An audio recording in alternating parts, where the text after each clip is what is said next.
Well, what's going on, guys? I hope you're doing well. So, I just finished 1984 by George Orwell, and definitely a bit of a creepy book.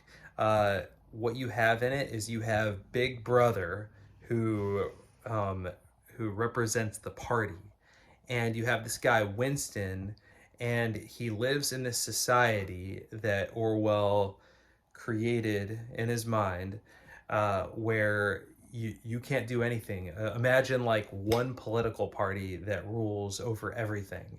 There's something called thought crime, where they're like Big Brother is watching you at all times, and you're not even allowed to deviate in thought. Otherwise, you can get arrested, killed, the whole nine yards. So I don't know enough about the book to do like a full summary justice, but it was really interesting in a lot of ways. And if anything, here's like, I know you have to be careful when you're like moralizing or trying to come up with a message for fiction. But if there's one thing that maybe a key takeaway for me from the book, it would be that we need to really safeguard, and I know I don't want to get into politics with all this, but we really need to fight for our freedoms, or maybe, I don't know if fight for is the right word. I definitely think we need to fight for them.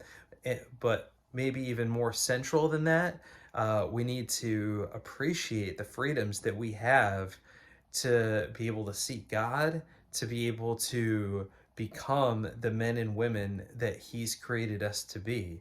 Because Winston lives in a society where you are beaten, punished, um, pummeled into submission, and where if you deviate, the party will make you pay for it.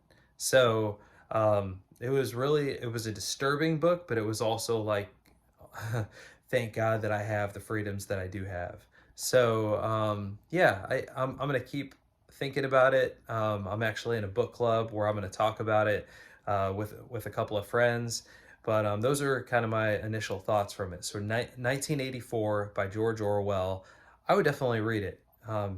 Worth checking out. It's not going to be like a book full of sunshine and rainbows or anything like that, but it's worth checking out. So have a great day and God bless.